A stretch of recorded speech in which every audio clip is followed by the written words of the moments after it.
She was in an abusive relationship, you know, drugs and this, that, and you know, this guy was always getting in trouble with the police, like armed police coming to the door. Yeah. And it got to a point, like I weren't even going to school. Like, I weren't going to school. It was more towards my mum. Like, I remember certain times where, you know, he'd be out of the house doing what he's doing. You know, mum would come into my bedroom, wake me up, early hours of the morning, wake me up, you know, cutting out of the house. Like, trying to get away from the abuse, that kind of thing. So I remember one night, woke up, she woke me up.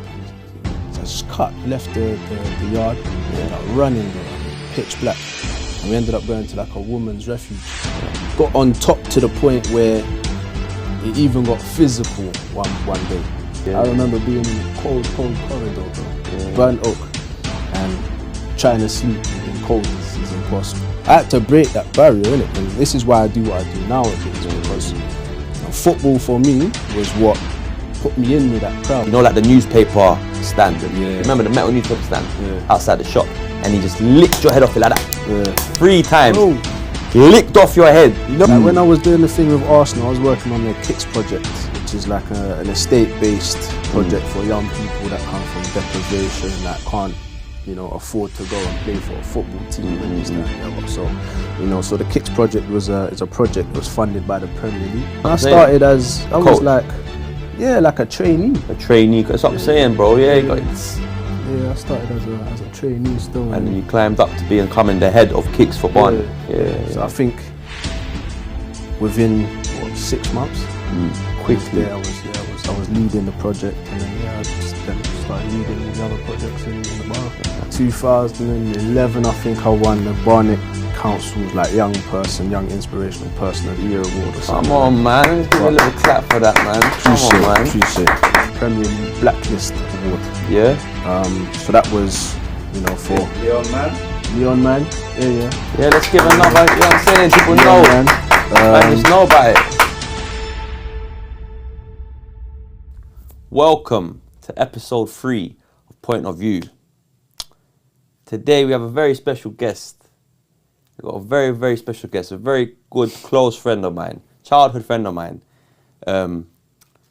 But yeah, that's not why he's here. He's not only here because he's my friend. He's here because he is a key and influential figure and member of our community, I would say. That's coming from me.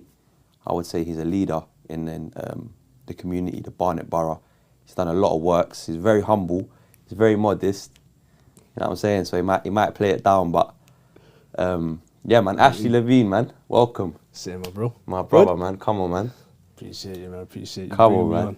Yeah, don't inflate my head too much as well, man. Yeah, nah, man. It got because you know. Keep it. Yeah, I hear you. I hear you. It's just like where I know you're modest and that. You know, like. Yeah, man, you've done a lot, bro. You've done a lot, bro. You know what you've done. You've done loads of things, and hopefully, in today's episode, we can shine a light on the works. You know what I'm saying? And explore your journey, and explore kind of how you came about doing what you have done and the things you've achieved and what you're doing right now. But yeah, just like before we even get into it, like Ashley's done loads of stuff. He's done loads of work for the Barnet borough, for the council. In terms of in the world of football, you run your own charity. Yep. Right. Yep. So yeah, we're gonna get into it. Yeah, we're gonna get into it. But obviously, yeah, to start it off, let's just start it off with where you was born, in your childhood. Let's just explore your upbringing. Born, Northwest London, Edgware Hospital, way back when, 1989. Grew up in, say, like the Grahame Park estate. Lived there for a few years, moved backwards and forwards, Scotland, you know, back down here. And then, came back down this way when I was like 6 or 7. Moved back here with my dad when I was 6 or 7. Them times I was living with my mum when I was moving backwards and forwards to Scotland. And then, came back to the ends when I was 6 or 7, moved in with Pops. And it's been was in what? That's like Grahame Park and that? Yeah, Grahame Park. Moved back to Grahame Park. So that's what I'm saying. I don't know. All right, cool. So I don't know how much you're trying to get into and not get into. Yeah. Because obviously, we've known each other for 20 plus years, innit? We went to school with each other. You know what I mean? So obviously, I know your backstory, and and I don't know how much you're willing to, how deep you're willing to go into it. But yeah, like, obviously as much as you want to go into it, but like just touching on like, yeah, obviously like so tell us about your nationality or your ethnicity.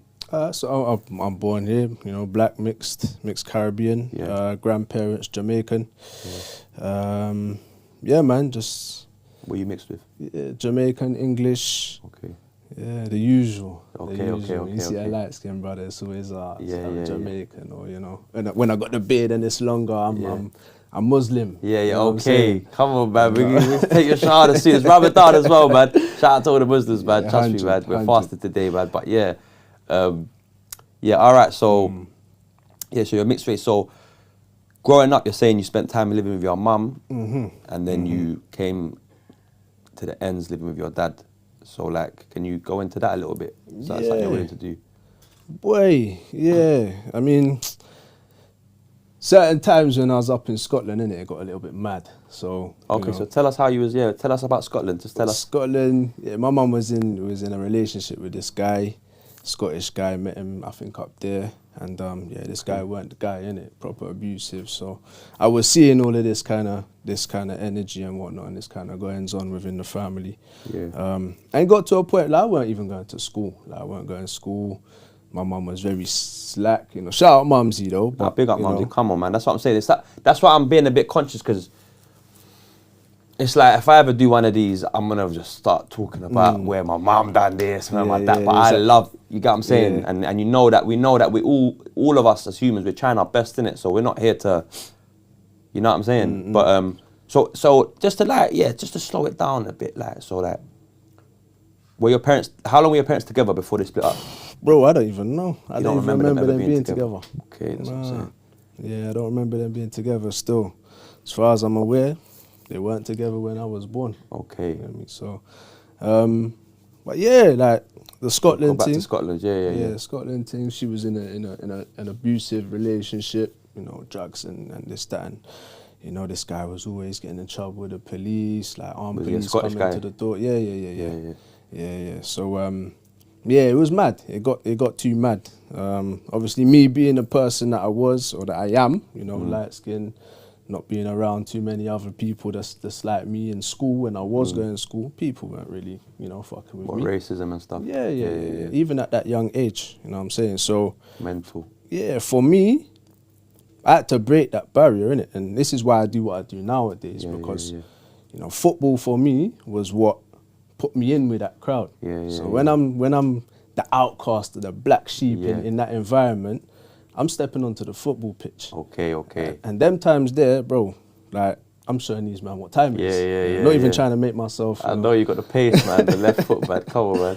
But so when I stepped on the football pitch and started playing with so that was more in the community stuff, like how you would mix in with... That's now. Okay. But when I was in school, so I wasn't really accepted in school. That's like what I'm that. saying, yeah. So I stepped onto the pitch, started playing football with the guys then, and you know, just broke that barrier, innit? Come on, man.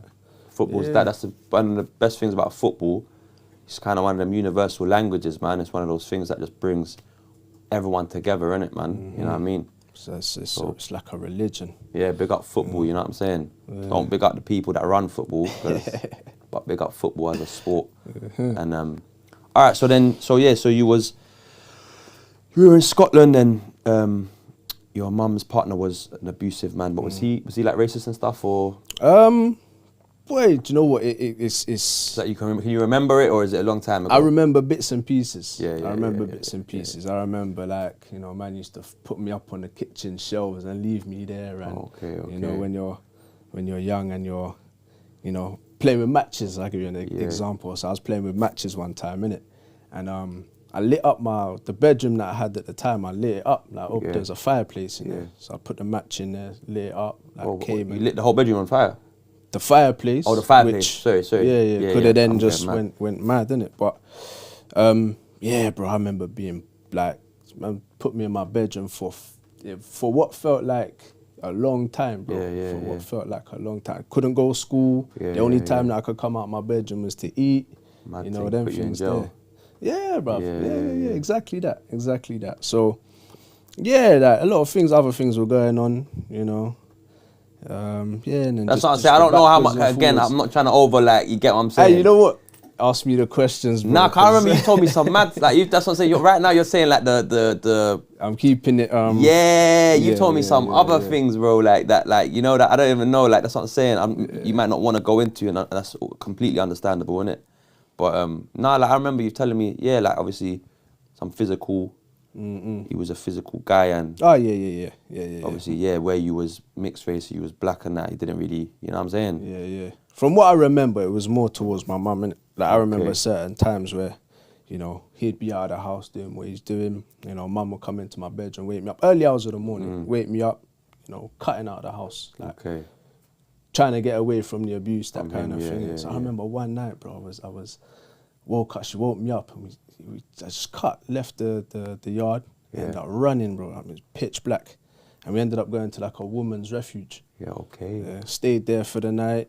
Remember waking up the next day, and we went straight back to that. You know what I'm saying? So you know, can't blame, like, in them kind of times, and you know, when you have feelings and when you've been with someone for so long. Nah, man, that's what I'm saying. Going back to that, innit? It's not. This is. That happens. So what transpired for you to? How did you end up leaving? Like, what was it that kind of, like, did something happen, or was it like, what was the reason why you ended up basically leaving from there? Yeah, do you know, I remember being in Notting Hill. Like, moved from Scotland down to Notting Hill, and we was in like this like some bed and breakfast place, and I remember she was telling me, like, we're gonna end up, like, we're going back to Scotland, innit? I was like, not really feeling that. Like, when I'm in Scotland, we're moving around, we're not even staying put. Like, we're moving around place to place, like, no school, you know, people aren't really, you know, we're not around too many people for too long. So I was never settling in, like, yeah. So I'm thinking, I don't want that, you know what I'm saying? Even at that young age, 6, 7 years old. So I'm saying that I'm looking, I want to move back in with my dad, innit? You know, stay with my dad. And we made it happen, you know, from that age. Ended up staying with my dad. I remember, it's something like something from a movie or EastEnders or something. I just remember being in a cab, and this was when I was going to my sister's. My sister ended up phoning my dad, and my dad came and picked me up from my sister's. But anyway, I just remember being in a cab, and you know, when you're looking back and your mum's there like this. Saying bye, the bye scene. Man, a lot of people have gone through that, but with the dads, it's usually the dads that you see the bye to. You did it with the mum, Yeah. And bro, just remember, you know, moving in with my dad that night. Wait, so hold on, we didn't even ask, have you got any brothers and sisters? Yeah, I got siblings, I got what? I know, but 2 brothers, 3 sisters, and a stepbrother. Yeah. I'm gonna call him that. So growing, shout out, come on, man, all of them, man. So were you with them, like, who was you with, like? So when I moved back down this way, I ended up staying with my sister. So I stayed with my sister for a couple of days. And then, man, just she phoned my dad. My dad came and linked me at my sister's, and ended up staying with them. Like, my dad and his missus at the time, now his wife and her son. And I moved in with them and started, you know, I stayed with them for a good part of 9, 10 years. Okay, and that was what, at like 6, 7 years old? Yeah. Cool. And where was you? Where did you? What area was you in? Back to GP, back to Grahame Park, Colindale, Northwest. What was that like growing up there?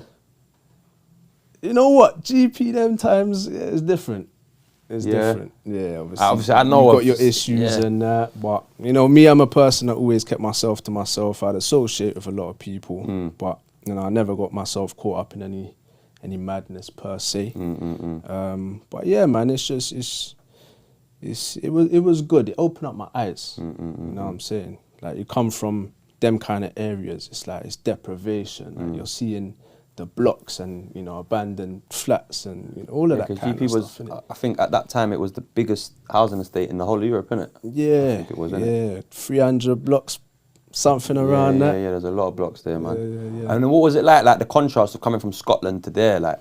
It weren't too different, you know. No, okay. It weren't too different, other than the language, like the accent and that, you know, and the skin colour. Yes, that's what I'm saying. Yeah. It weren't too different. Like, I remember living in a block when I was up in Scotland. You know, so you still see near enough the same thing. Like, because Scotland, obviously, they say that Scotland.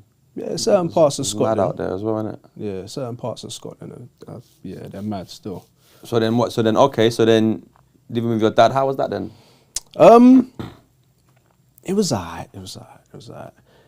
To be honest with you, it wasn't what I was expecting. You know, when you're growing up in a situation where it's like, you know, you're not in and around the people that you need to be around on a regular basis. So like, you know, shout out mum again. But, you know, when she's doing this, that and the other and she's not putting her time and her effort into her kids, it's like, you know, I almost feel a way about that. Okay, of you know, course. I need to be around my mum. Like, I'm a kid, I'm a youth. Like, I need to be around some love, innit? But moving in with my dad was a grafter. He always used to work, innit? It was a work, okay. Yeah, so he'd go from like one security job, and then he'd go work on the doors and be a bouncer, innit? So he used to go from morning all the way through to like early hours of the next morning. Come home for like an hour, have dinner and that, and then go to the next job.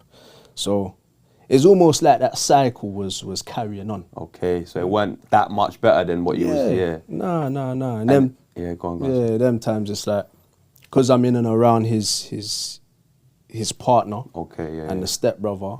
Again, I'm like, I'm the outcast, innit? Okay, of course, So, it was mad. It was rough, but you know, as you get older, bro, lessons. There's a lot of lessons to be learned from certain situations that you go through, innit? So what was your relationship like with your dad's partner then? There weren't much of a relationship. None of my dad's girls liked me at them times, there, bro. Like, I said girls, you know. Yeah. None. Plural, yeah. Okay, daddy was a player, man. Shit. Hey, not saying no more, innit? Shout out, I don't want to man. incriminate his thing, but you know. Yeah. Fuck it, anyway. Who cares? Yeah, calm, man. Yeah, no, them times was like, the relationship weren't the best, man. They weren't the best, you know.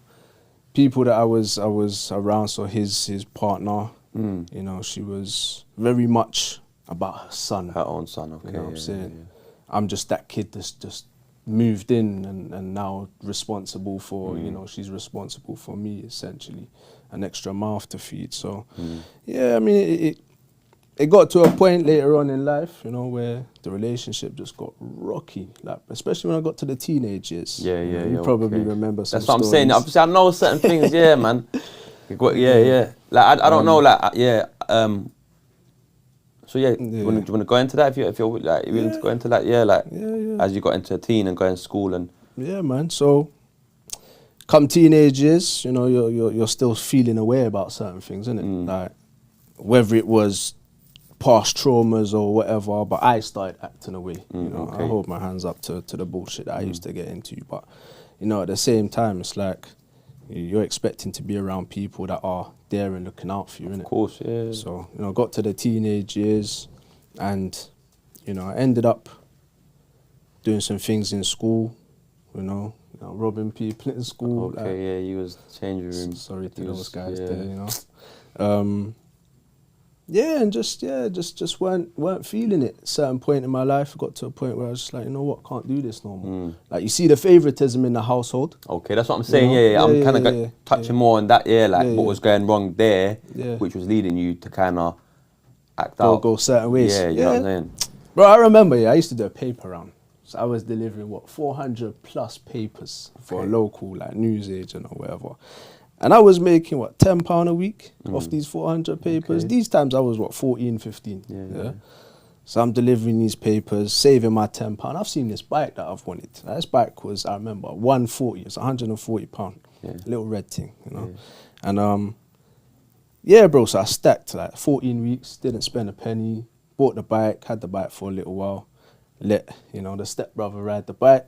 Man's a big dude. Like he's not little with it. He's not me. He's not. You know, so I still say about football, man. Yeah, I'll say it on Saturdays, man. Shout out Andrew, man. Come on, man. He's doing wheelies on the bike now. He's come down on the bike. The front forks have bent. You know, bike's finished. Okay, bust out the bike, yeah. And then I remember my pops. He bought his missus it was a £500 Saracen bike. Now, don't ask me why, but this bike was bomb-proof. £5. She never rode it. Wait, say that again. Sorry, I zoned out. Who bought who the bike? My pops. My dad bought his girl. Yeah. The bike, the Saracen. Yeah? Okay, yeah. So she never went on it. She never rode it. And one day he ended up giving it to Andrew, stepbrother, innit? It's a pedal bike as well, yeah? Yeah. A £500 pedal bike, yeah, okay. Yeah. So he bought her the bike, you know, he ended up taking it. So you bought a £140 bike. Yeah. My man mashed up your bike. Yeah, and he got the, and then he went and bought bike.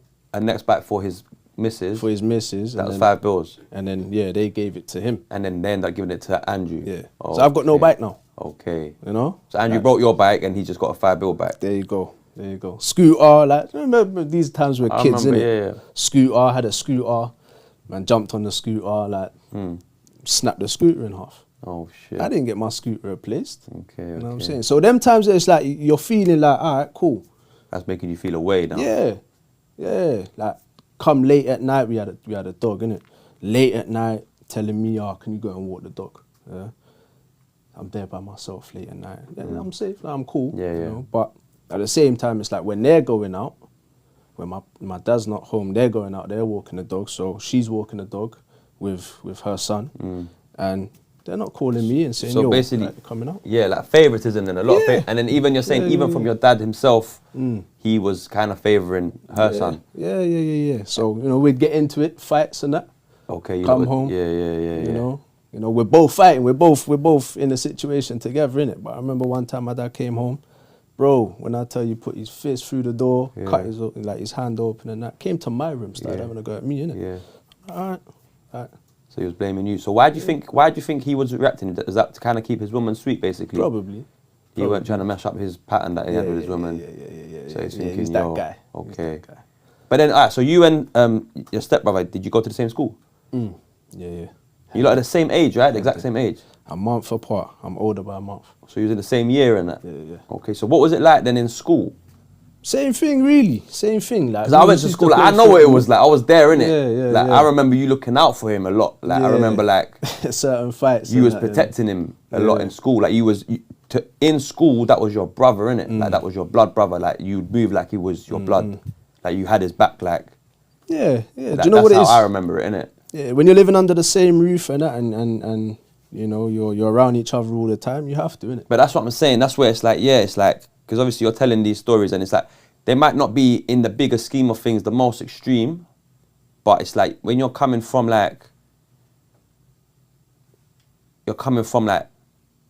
it's just you're constantly moving. You're with your mum, you're in Scotland, you're in a mad environment, drugs, abuse, all of that. Then you're moving. Then you're coming over here, and then you're moving in with your pops. But then it's like he's got his own kind of family going on, and it's like you're kind of being like almost an inconvenience in that situation, innit? Yeah. And then where you're probably thinking going into that, hopefully you're going to start getting some love. Your mum's not about, your stepmom's not showing you nothing. And on top of that, you're seeing my man getting all this love, and then your dad's kind of backing him. But then you are still able to come into school and have his back, innit? Like I never saw you ever. Obviously, you're saying you have fights and that, but that's natural, innit? I have fights with my blood brother at home.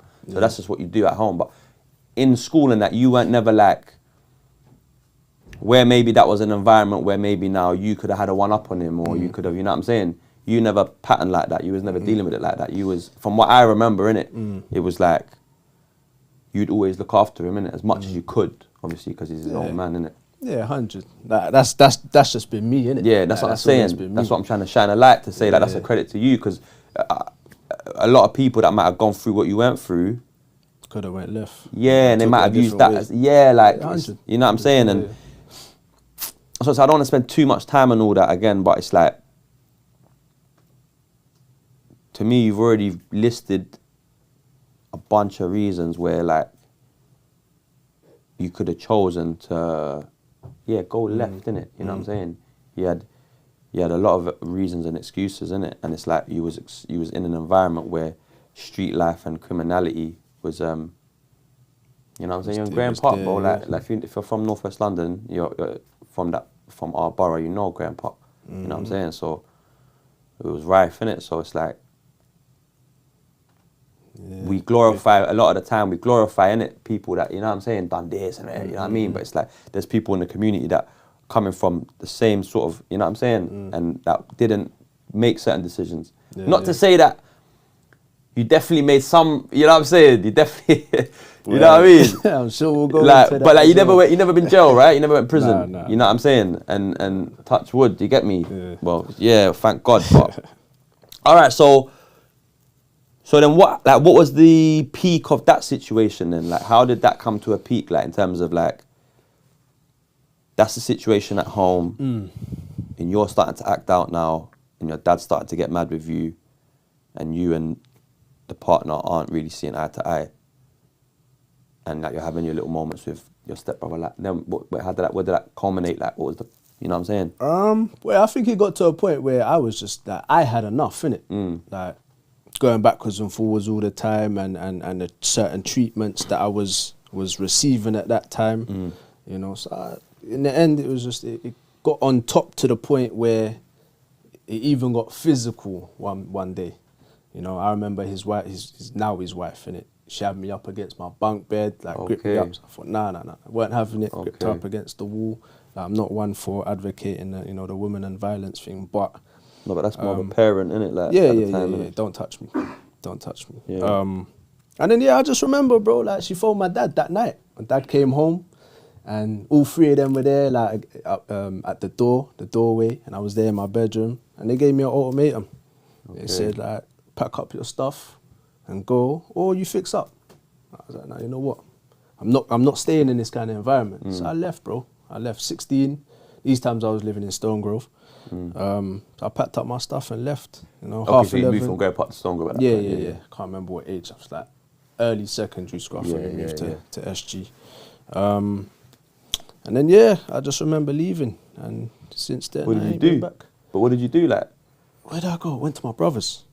My brother's, 11:30 at night. I remember clearly. I remember going to the phone box, phoning my brother. And I said, look, bro, I've been kicked out. I'm homeless, I'm on the street, and I need a place to stay. So I went and stayed with him for a little while. Did you ever spend any time like out, like just literally out on the street, like any nights? Yeah, couple nights.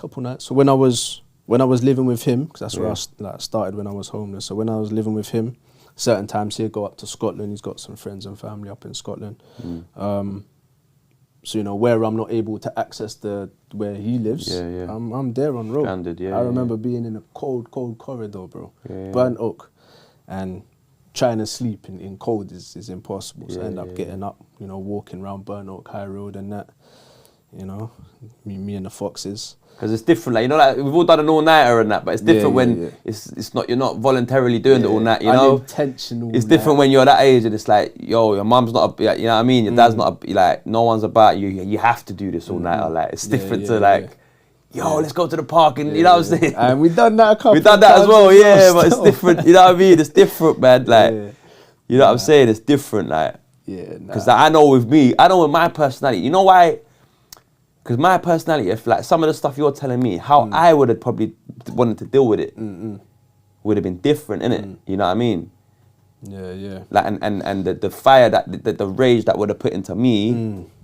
Don't get it twisted. Which I know it was there. Yeah, absolutely. Yeah, I know. That's what I'm saying. But I've always rated the way you've like I said, you've still tried your best to be positive and do the right thing, innit? You know what I'm saying?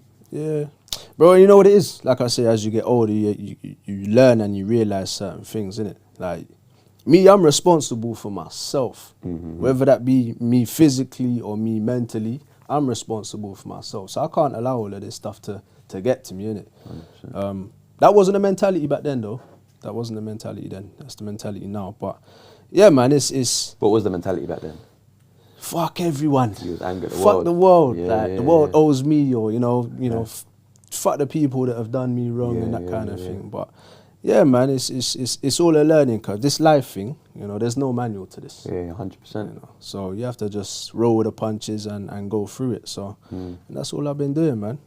Cool, man. So essentially you was homeless, living at your brother's, and then what? So you went and got accommodation somehow?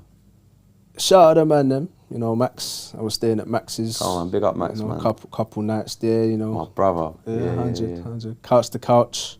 Who else? Yeah, there's a few people. My nan, shout out my nan. That's what I'm saying, nanny. Yeah, come on, I remember that's been a big influence. Yeah. 100%. Yeah. That should have been the first person I mentioned. Still. Yeah, you can't forget your nanny, bro. Like I remember, bro, because I remember from we started rolling tight after school.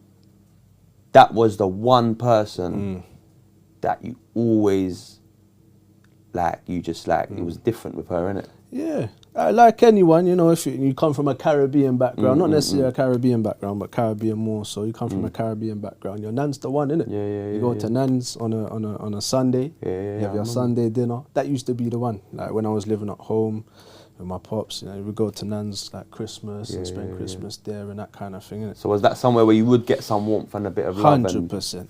That was your time where you would get that, yeah. 100 to this day, you know what I'm saying? I'll sit up with my nan and we'll drink a brandy and we'll toast to that, to life, or you know. Yeah, that's what I'm saying. You know, them things there, but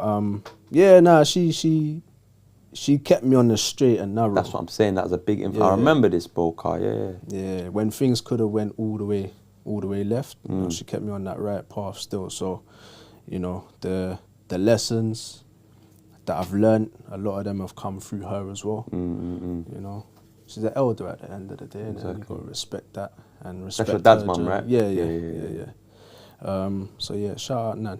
Come on, man, big up Nanny, man. So then, so that's what I'm saying. So then, how did you end up getting like what? You went to the council. What you got? You said I'm homeless. Boom, I've been kicked out. Because I know that was a pattern back then. A lot of people used to do it. Yeah, they're still trying it now, but the way the world is now, bro, it's a little bit different. So them times I'm 16. Obviously, I'm a kid in the eyes of the law and that.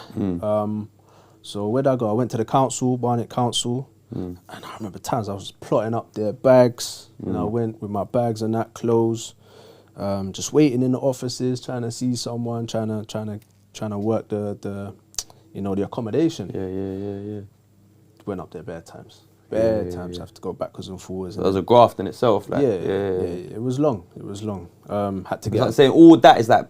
These are moments where people could say, "Fuck, like, I'm gonna go do something mad, end up in jail, or just go get money where they could." You know what I mean? But it's like, he was. Yeah, nah, bro. Like I needed a place to stay. I could have done the sofa, you know, surfing for as long as possible, but I needed my own space. You know, so I had to get a letter from my dad to say, "Yep, he's homeless." I kicked him out. So your dad, you had to go to your dad and get him to give you a letter to say you've kicked you out of the house at 16. He's homeless. And he done that. He agreed to it as well. That was a job in itself as well, bro. Getting him to do that took time.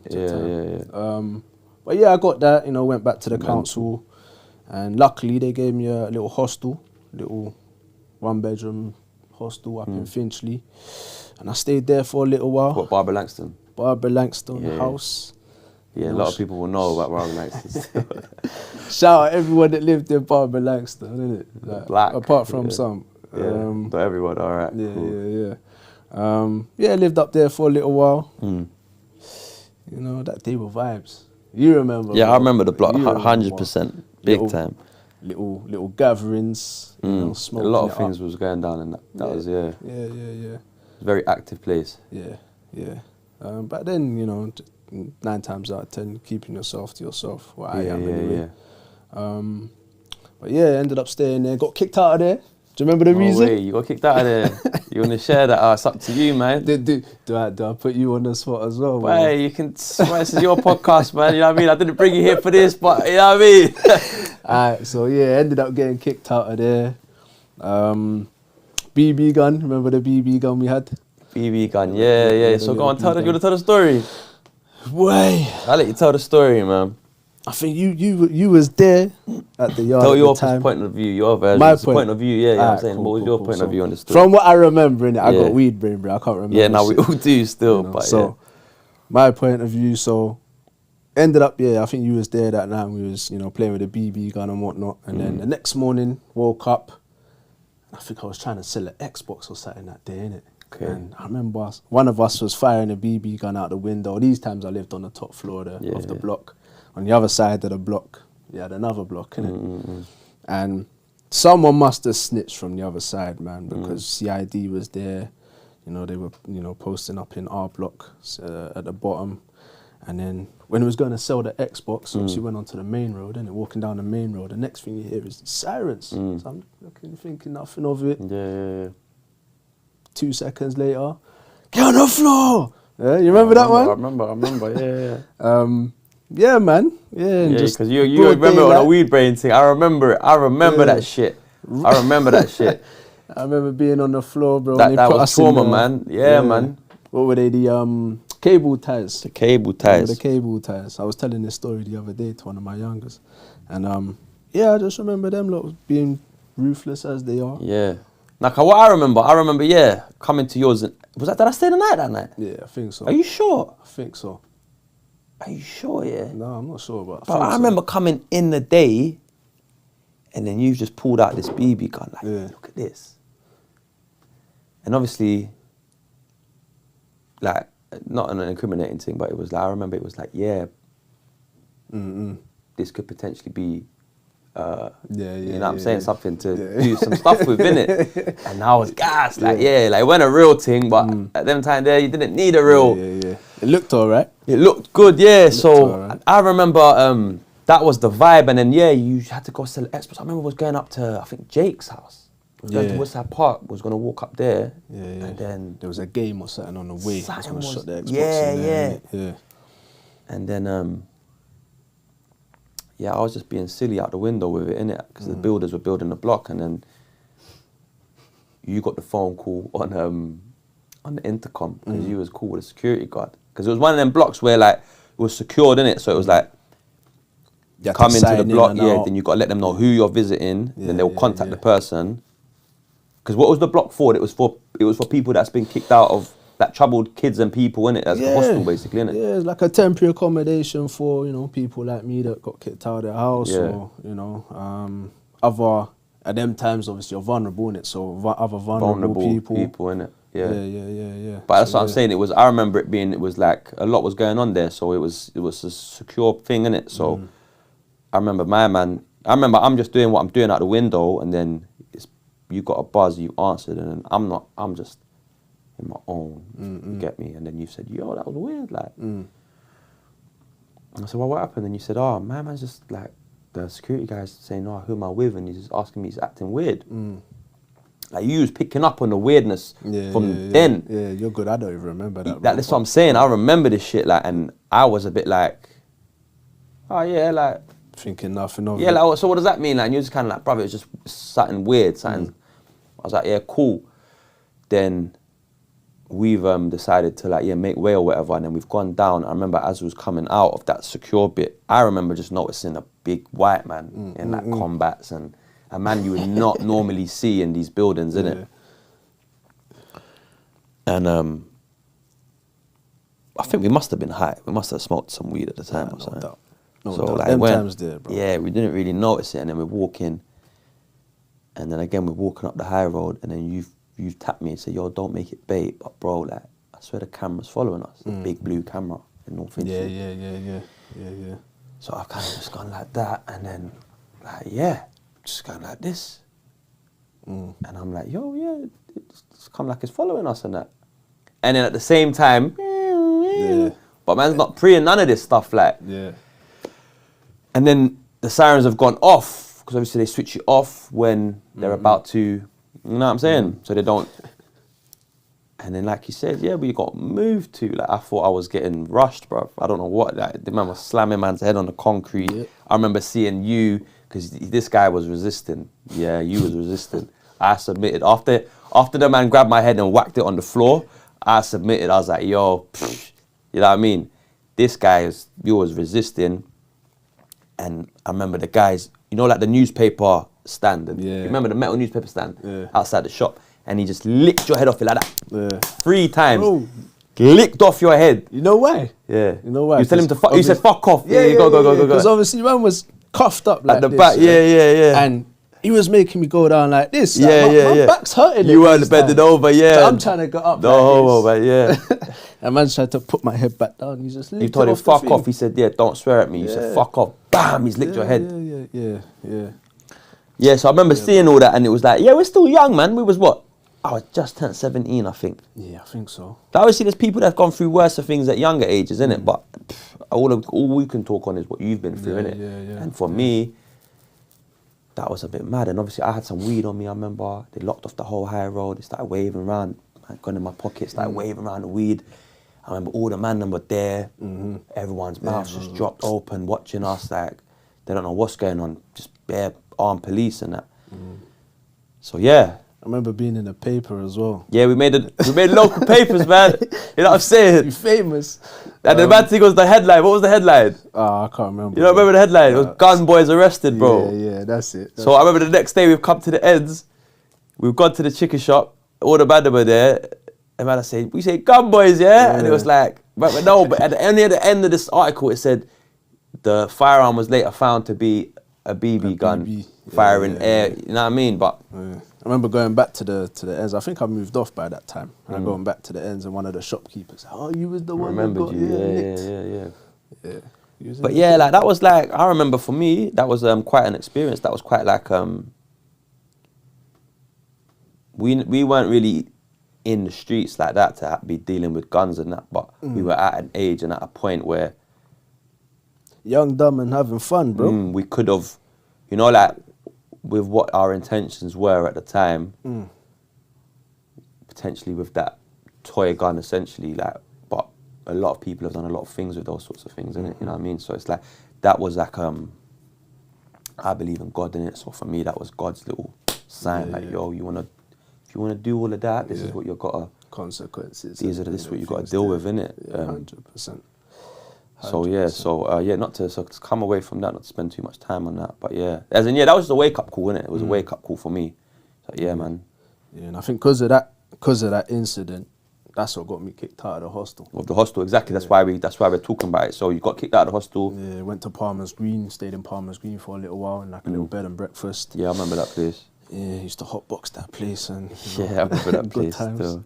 And then when I turned 18, literally I think after my 18th birthday, they gave me a 1-bedroom over in West Hendon, my own little flat and that. Lived there for a few years, good few years. Yeah, yeah, man. Just been doing my thing since then. And then that's what I'm saying. So like, how was you surviving, like in terms of money and that?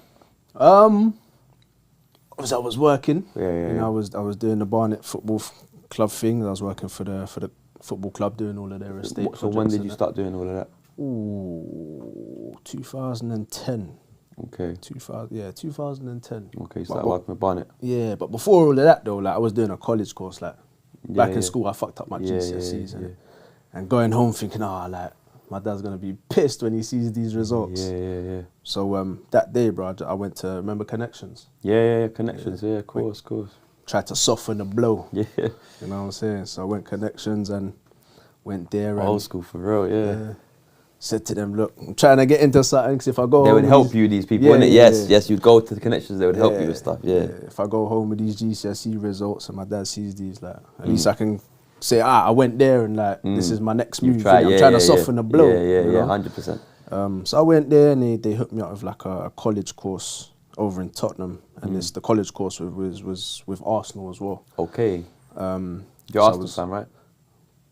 Top of the league, man. Come on, man. Top of the league, man. From birth until I go, man. Come on. I can't say the same, bro, but yeah, I am. We won't get into that. Allow me, but yeah. We won't get into that, but yeah, that's where it all started, really. Like when I was doing the thing with Arsenal, I was working on their Kicks project, which is like an estate-based project for young people that come from deprivation, like can't, afford to go and play for a football team and this, that, and the other. So, so the Kicks project is a project that was funded by the Premier League. Okay. So I was working on there, volunteering, with Arsenal as part of the college course. And then I think that was what it was that kind of opened up my eyes, innit? Like, just to say, all right, cool. Like, this is where I'm from. Like, I can relate to this. Football's my thing as well, tie them in together. 2010, ended up getting a job with Barnet. I worked there for 5 years. I was running their Kicks projects. I was running all of their estate-based football projects. So was Kicks like all over the country, basically? Kicks was national. So name Premier League teams, they've all got one or have had one. Some football league. And what teams. exactly is Kicks then? So Kicks is it's a project that uses football and not necessarily football, mainly football, but you can incorporate other things into it. So using football to bring young people together. So it's mainly on like estates. From like, okay. So, from a certain environment, deprived and all that. Yeah. Communities where they can't afford certain things, and, you know, so it's funded. So it's funded by the Premier League. And then any of the kids that live on the estates that want to play football, they can come to it for free. Attend the projects for free. Okay, cool. And then, so you was working in what way? Like? So I was working for Barnet. I was running all of the Kicks projects. So I'd have a project on Grahame Park. I'd have a project at Power League in Mill Hill. I'd have projects all over the borough, innit? So I would head that up and manage that. And then Barnet. So you're working literally like directly with the kids from the communities, basically, from different estates and whatever, that they're trying to just do the positive thing and come football. And you're someone that's from the same environment as them, that's a bit older than them, that's able to basically be like a mentor and stuff. Give them the mentor and hopefully speak some words of wisdom. Even though you maybe up to stuff yourself. Well, at that away time, from there, yeah, for real. It's kind of hypocritical, isn't it? But that's what I'm trying to say, because it's like, that's what I'm trying to big up here, because it's like, you see, like being a hypocrite, there's different types of hypocrites, bro. There's people that like consciously go against what they, you know what I'm saying? And then there's people that are trying their best, but it's a struggle, innit? It's a different, you know what I mean? And you can't say, oh, it's not a hypocrite, but it's like, bro, if you're coming from what you've come from, and you're only like 5 years ahead of these kids, or I don't know, there's different age groups, innit? Maybe 8 years ahead of some, and then 5 years ahead of the oldest groups. So you are dealing with what, like, you're dealing with the same things, if not worse ones. You know what I'm saying? Because, some people are coming from like the estate or whatever, but you might still come from a nice home, you know what I mean? And it's like, you've come from, there's people that have ended up doing extreme shit, on the road or whatever, that they never come from no bad home, bro. I know people personally, bro, that you came from a nice, warm home. Mum and dad was there. That's ended up. Money weren't lacking. But you were a prolific street person. I know, and not just one. And it's often happens. So it's like someone that's come from a mad upbringing. You know what I'm trying to say? You're navigating, innit? You're surviving and trying to basically stay positive, but then you're still able to, and it's bringing it back similar to what I was saying, where when you was living with your dad and his partner and your stepbrother and at home and what you was going through, but when you was turning up to school, you were still moving as a one unit with your brother, like this is my brother.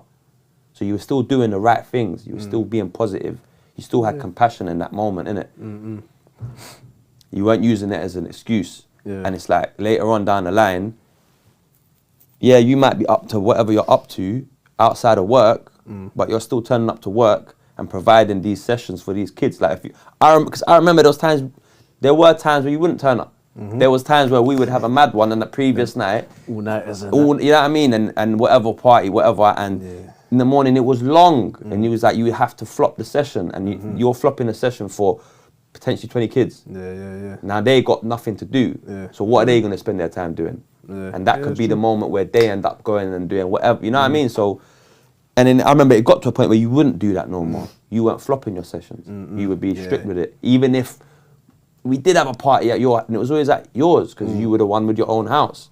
So we're always at your house, parties, drinking, smoking, girls, whatever. But in the morning, you're up, you're gone. I'm waking up. And I'm already gone. I'm waking up, you're coming back from work, bro.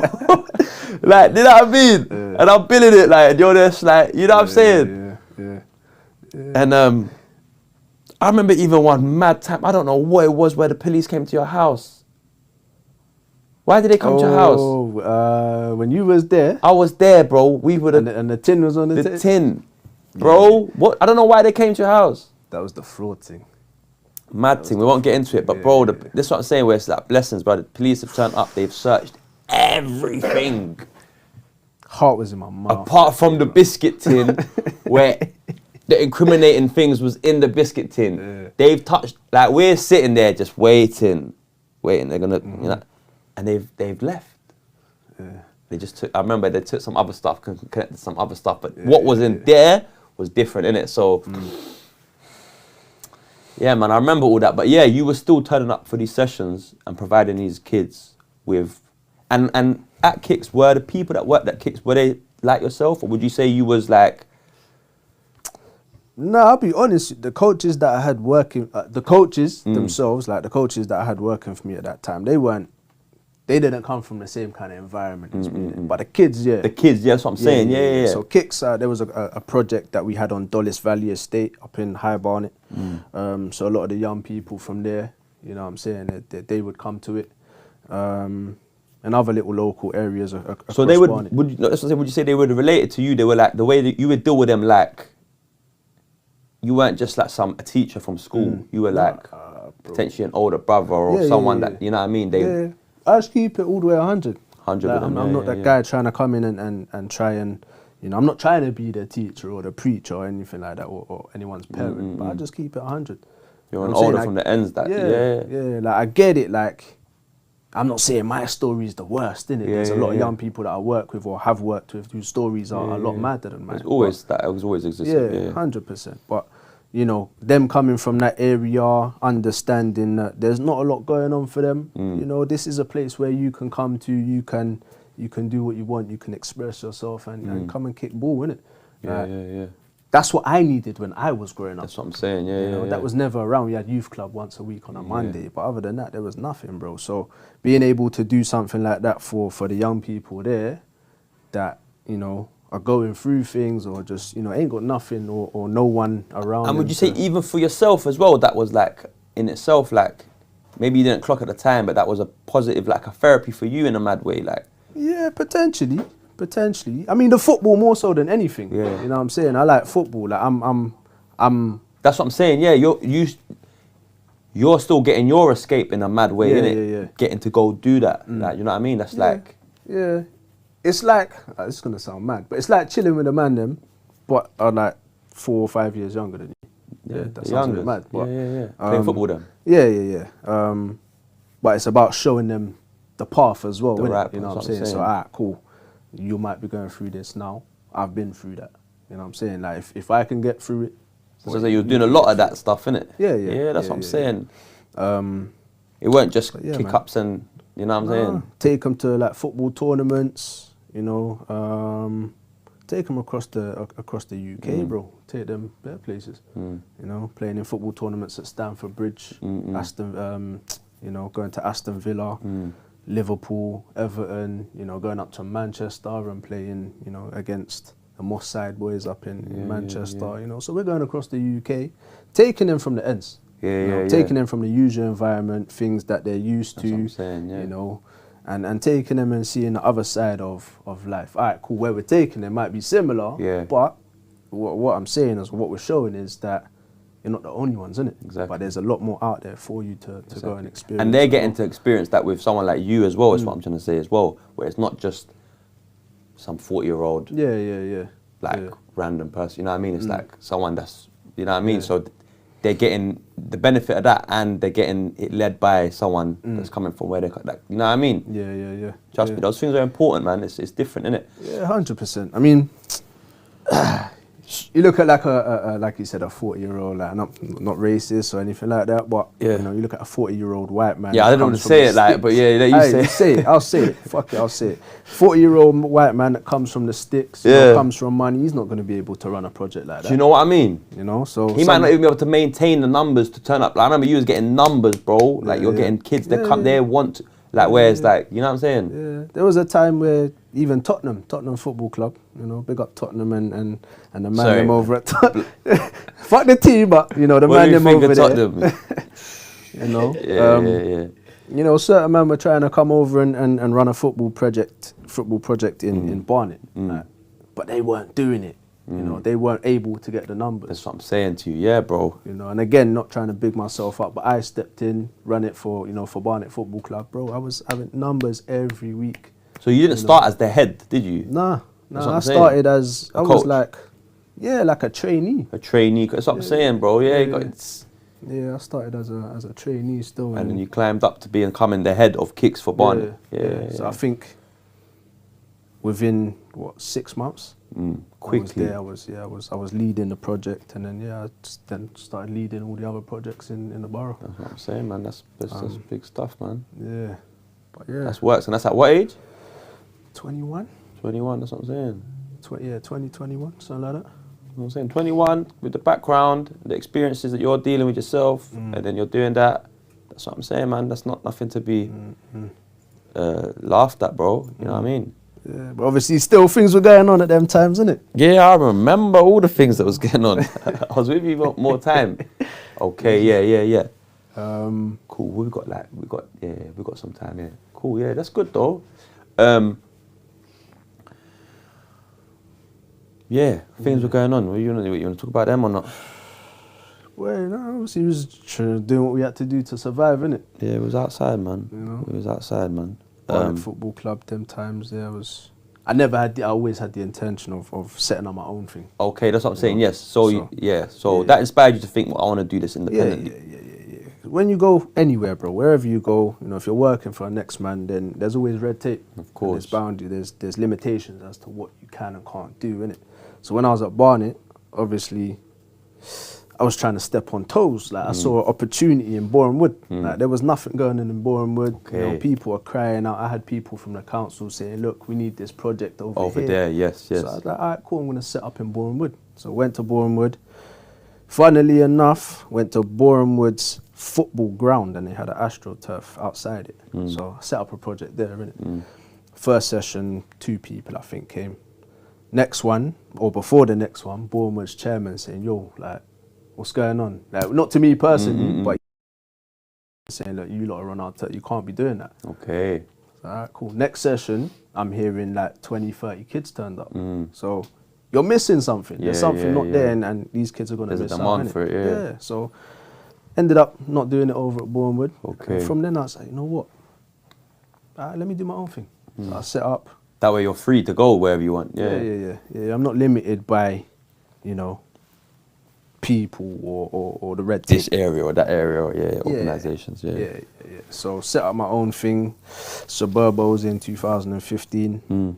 So similar to Kicks. Just replicated Kicks, threw my own little spin on it. How did you get the name? My guy. So initially it was Ashley Levien football coaching academy or something like that. And I brought my guy in. So my guy used to play for Barnet. He also came through the Kicks project. So he was spotted at Chelsea, ended up becoming pro, signed his first pro contract when he was... What's his name? 16, 17, Mauro. Shout out Mauro. Shout out Mauro Suburbo, man. Suburbo, sorry, man. Yeah, so... Yeah, I thought, let me bring in... So he used to come to some of your projects when he was younger? Yeah, not necessarily, not mine. He was there before I was, and then he got spotted over at Stamford Bridge at a tournament that they were playing in, and then Tottenham wanted him, Aston Villa wanted him, but he signed for Barnet. So he lived on Dulwich Valley, literally round the corner, and it made sense for a minute. So yeah, in a nutshell, I thought, let me bring my guy in. He understands the community thing and coming from where he's come from. So I thought, let me bring him in and try and do something with him, innit? So we changed that, sat down, had a conversation, changed it from Ashley Levien Coaching Academy to Suburbos. It's a Portuguese thing. Don't ask me what it means because I don't know. Oh, that's not his name? Nah, that was a nickname for his mum and dad used to call him Suburbo. Oh, Rob, sorry, bro. Like a Mr. Know-It-All, I think it is, innit? That sums him up quite well. But yeah, man, just shout out Mauro, innit? Yeah, my son. You'll know what I'm talking about when you see this. It gets like that. I know, I got enough. You see, I got grandkids out there, bro. If you would have put it that way, trust me. So yeah, we set up. Great grandkids, even. Yeah. We started to do that, and yeah, man, Suburbos ran for I think 3 years. 3 years, 3 years. And that's when I had my little one, innit? So I had to knock that on the head. So you done Suburbs for 3 years. So that's what you was doing, but you done it independently for 3 years. 3 years. I had football projects. I had gym sessions. I had, all these different things that was going on at that time. So it wasn't just football. I tried to branch out and add some more strings to the bow and them kind of things, innit? So. Yeah, man, done that for 3 years. Had the little one in 2017, my first daughter. And yeah, because of the way that she was born, obviously she was born early, 25 weeks. I had to close the business down. Okay. Backwards and forwards to the hospital every day. These times I was practically managing the business by myself. So you name it, sessions, marketing, accounts, everything, I was doing all that for myself. So it's a full-time thing. So when I'm having to go backwards and forwards to the hospital, too much. Can't go and do this session, or I'm missing out on this, or I'm missing out on that. So it's like, all right, cool. Had to pick a priority. Family first, bro. Yeah, man. All the time. And yeah, shut that down in 2018. Set up a next one with one of my guys that I used to know. I'm not going to go into the details in that too much. Set up that, ran football tournaments across the UK. Yeah, man, and now I'm set up LIFT with another guy. Okay, come on, man. Yeah, so yeah, man, I've been about. It's the same thing as well, LIFT, yeah? LIFT is, so LIFT is basically suburbos or kicks, as you want to call it. What was the other one? You don't want to go on the other one?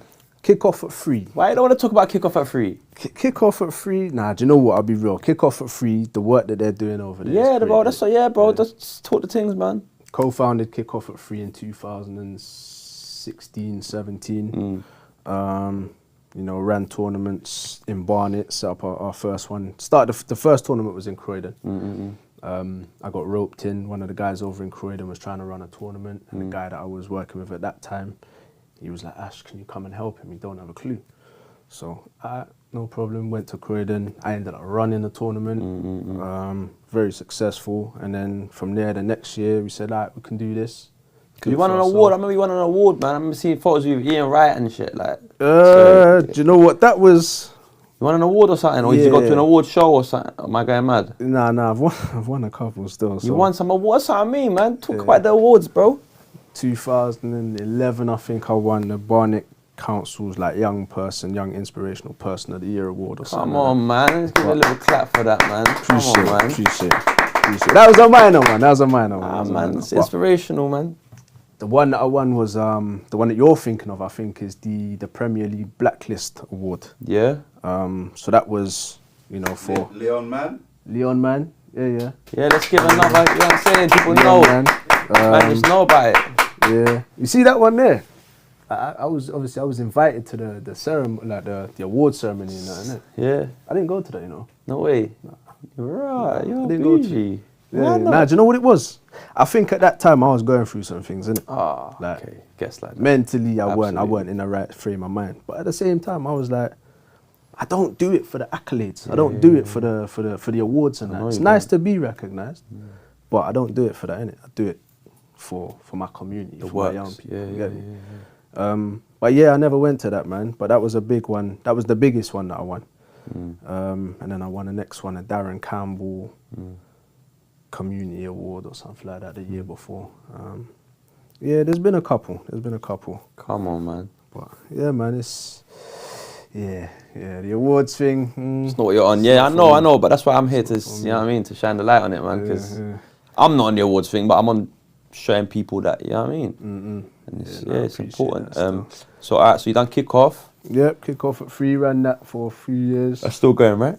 Still going, still doing, you know, they're still doing. What was like the initiative with kick off? What was like the... So the whole idea was, you know, obviously communities have issues with certain authoritative figures, innit? Yeah. So the idea was to try and break down certain barriers between young people and, you know, those in the community and certain people in, i.e. the police. The police, said all the things, bro. No judgment, bro. You're getting mad. You're thinking this. Man. Come on, man. So the idea was to try and break down that barrier. So what our thing was, we was to get the police to run football tournaments in their local area. Okay. So, for example, our Barnet one, you know, we approached Barnet Police or Collindale, whoever it was, and we said to them, look, this is the idea, this is the blueprint, we're going to give it to you, we want you to run that. Yeah, so we gave them the blueprint, they had to run the tournament. So it was showing them that, it's showing the community, it's showing the community that the police are being proactive in trying to do something right instead of always doing what we see in the media. The bad PR, yeah. Yeah. So, we done that. Can you vouch for it? Bro, I'm not one to sit here and say, you know what, for me to say everyone's the same and the police are this and the police are that is me stereotyping. Yeah. That's what I'm saying. Yeah. I'll be real. Our experiences with the police haven't been the greatest. Definitely not. But at the same time, I've had some positive experiences with certain police officers, isn't it? So I can't sit here and say like they're all the same. Just like I can't say, Because my thing as well, it's just like, bro, it's like you might have these organizations, that from the top, they might not be for the people, or they might not be very honest with what they're saying they're trying to do. But at the end of the day, it's real people, real humans that have to operate and make these places, these organizations work, innit? Yeah. So we can influence that, innit? Like people we can influence from the ground, like, you know what I mean? 100. And you'll see when you do things like that, you can see the bad eggs in the bunch, innit? Yeah, because in everywhere you go, there's good and bad people. You know what I mean? There's in anything in it. So it's like don't shy away from the talking about police, bro. You know what I mean? Even though we don't get down with the police like that. You know what I'm saying? So all right, cool. So that's kickoff, and now you got Lift. So you had a daughter. So yeah, my little. So that's another thing we got to big up, because you obviously had your life and your thing, your experiences. With family and with parents, but you are a very present and active father, innit? 100%. Bro, listen, responsibilities, you know what I mean? Priorities always family, That's what I'm saying, you say that even though maybe family never prioritized you as a kid. But this is the lesson, you know what I'm saying? This is the lesson. So growing up in that kind of environment and not having that, bro, I have to be that guy. I have to be the one that's there and that is present. It's about breaking those, those generational curses and those cycles. 100%. So, I could never be that guy. That's my flesh and blood. Whether, I wanted my kids were planned. I was never planned, and I was told that. But whether I wanted my kids or not, bro, I'm there 100%. I have a responsibility. I put them into this. I created them. I put them into this world, innit? So I have a responsibility. Exactly. So yeah, man, I'm there all the time for my kids. Priorities, bro. Priorities. But yeah, I had Nyla when how old was I? 27. 27. Yeah, she was born early, and then I had the other little one. Yeah. 2022. Recently, yeah. But yeah, man, you just have to be that guy. Cool, man. And then so you took some time off work, then you did kick off and that, and then Lift. Tell us about Lift. Lift. So Lift I set up last year with my other guy that I used to work at Barnet Football Club with. We set up Lift to you wanna big him up? Matt Dixon. Big up Matt Dixon, man. Come on, man. He currently works over at Young Barnet Foundation. Big up Young Barnet Foundation as well, because you guys, you're funding us. So because money needs to. That's what I'm saying. Hey, this shit don't run for free, bro. Yeah, bro. We need funding. We get funding. So Young Barnet Foundation. It's my old manager. And that's something else I want to touch on. So many people. Let me not say so many, but I know there are a lot of people that get into this kind of community work, charity work type of thing. Yeah. Because they see it as that's their way to make money, innit? Like, it's kind of like acting like, we're for the people in the community, but really you just want to get the funding so you can put money in your pocket. Yeah. But I feel like with you've actually always provided the works, and the works have been a priority, as you say, innit? You know what I mean? Where there's 100%. People that are probably bigger than you, they've got bigger names than you, and they've got money, they've made money through this kind of industry, if you even want to call it that, but they might not have had the impact and the influence on the ground. This is what I'm trying to say. We have to celebrate man like you, bro, because I know this exists. I know, bro. I know there's crooks everywhere in every industry, even charity. Crooks do the biggest charity, bro. 100%. You know what I mean? 100%. So like, Yeah, they will get the big funding because they're smart. They know how to play the system. They know how to fill out the form and they know how to whatever. So they'll get big funding, but really they're lining their own pockets. That's why I don't give money to charity. No. I give money to a homeless man on the street or a woman, but I would never give money to charity personally because I don't know where that money's going, bro. Do you know what I mean?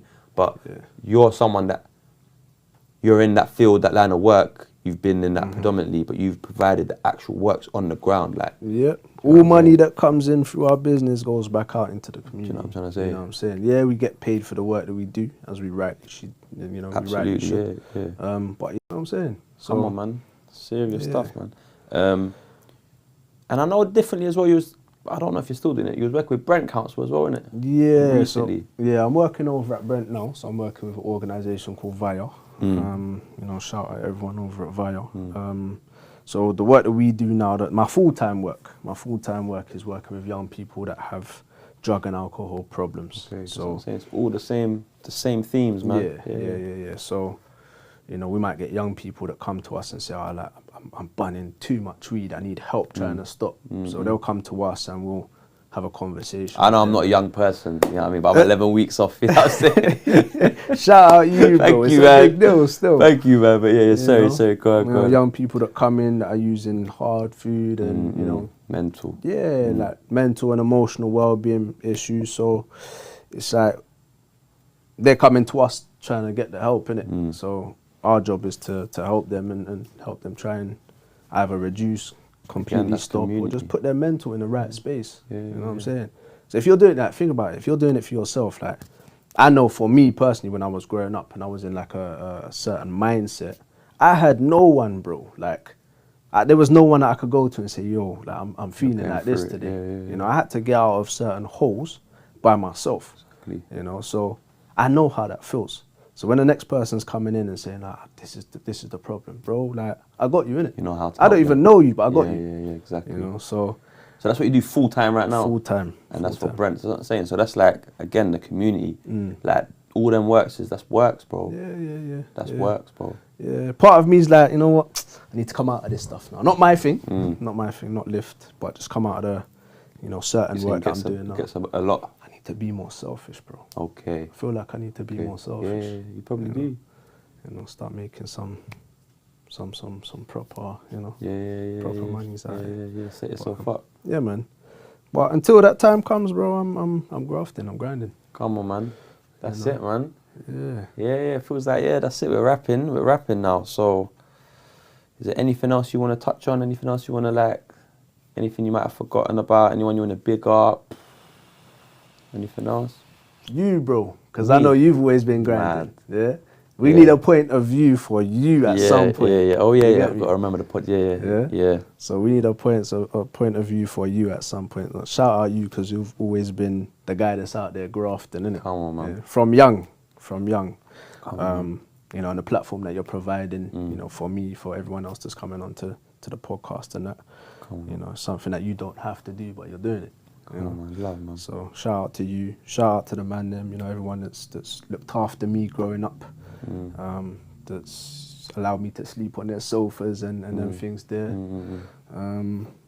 Yeah, man. Quick one. Yes. If I was like a young kid, and I want to, like, I've listened to this interview and I want to get involved in something like LIFT. Great question. Where do I go and how do I get involved?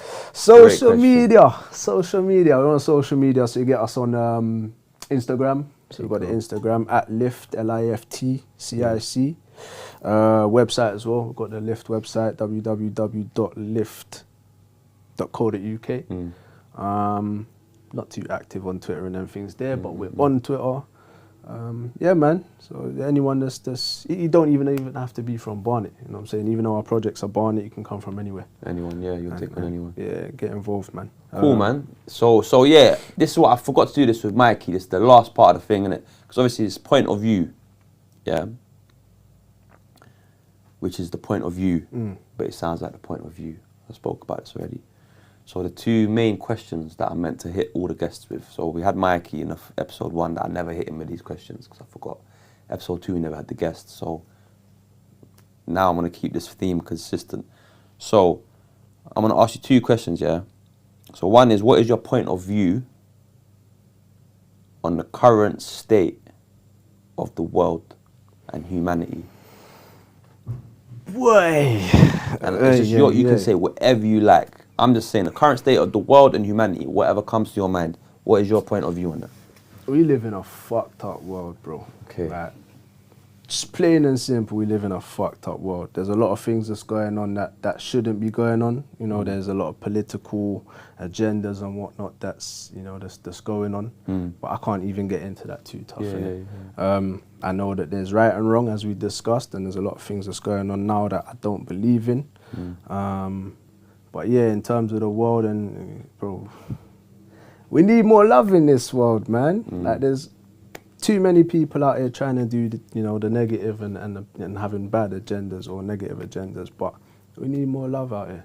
And that's why I do what I do as well, to provide more love. But, back to your question. The world's backwards, man. The world's backwards, cool. So then, the second question that I follow that up is, so what do you think is the point of view then? Your purpose as a person, Ashley Levien, like in this space, in this world, with that current point of view that you have, what would you say your purpose is? To make a difference, man. Yeah. To make a difference. What did Tupac say? Go on. What was the bar that he said? I'm not going to change the world or something like that, but I might spark the brain that might change the world. Okay, and something along those lines. I'm not saying I'm Tupac. I'm far from Tupac, innit? But it's given that kind of opportunity and that kind of thing. So I feel like in terms of me, my calling is trying to make that difference for whoever I'm working with. Okay. Yeah, that's my point of view and my purpose in my world. Basically, to help the people in your community and that. Yeah. That might have struggled how you've struggled, certain things you've struggled with. Yeah, man. Come on, man. Big up, man. Give them a platform, and hopefully the next man that one of my youngers can come in and take my place and do what I'm doing. Do it bigger and better again. Yeah, 100%. Keep leveling, innit? 100%. But yeah. Come on, man. Say no more, man. That's point of view, man. That's episode 3. That's Ashley Levien. You know what I mean? That's a great episode. Thank you so much for coming down, bro. Yeah, man. Big up, man. Love. Peace. Hopefully I covered everything as well. I think so. We'll probably remember some stuff that... There's bear. Yeah, there'll be stuff. That's what I'm saying. Remember, but that's what I mean. Hopefully, as things start progressing more with you and your lift and all these things start lifting up, you know what I mean? We'll bring you back on for another episode, man. Yeah, man. But yeah, thank you for watching. Make sure you like, comment, share, subscribe. I should be saying this stuff more. I know I'm being prompted that I should be doing this because we need to get this algorithm popping. This is going up on the channel. I don't know what's going on. We've got 17,000 subs, but it's not getting pushed. I don't know. Have we been shadow banned? Have we been blacklisted? Who knows? Push the buttons, like, share, comment, subscribe, and say that again. And the bell. Push the bell so you get the notifications when they come out. That's what I mean. We need, I don't remember all this stuff. Yeah? All of that, all them buttons, push the buttons. And yeah, man, let's get this thing popping, man, because what you just spoke about, we're trying to do that in a digital sense. We're trying to impact the digital world because there's so much bullshit content out here. And there are so much great content as well, and we're just trying to add and supplement to the positive, great content, man. So yeah, big up everyone. Peace, love. Thank you, Ash. My brother. Appreciate love, it, man. Yeah. Peace, man. Come on, man. Yeah, that's a wrap.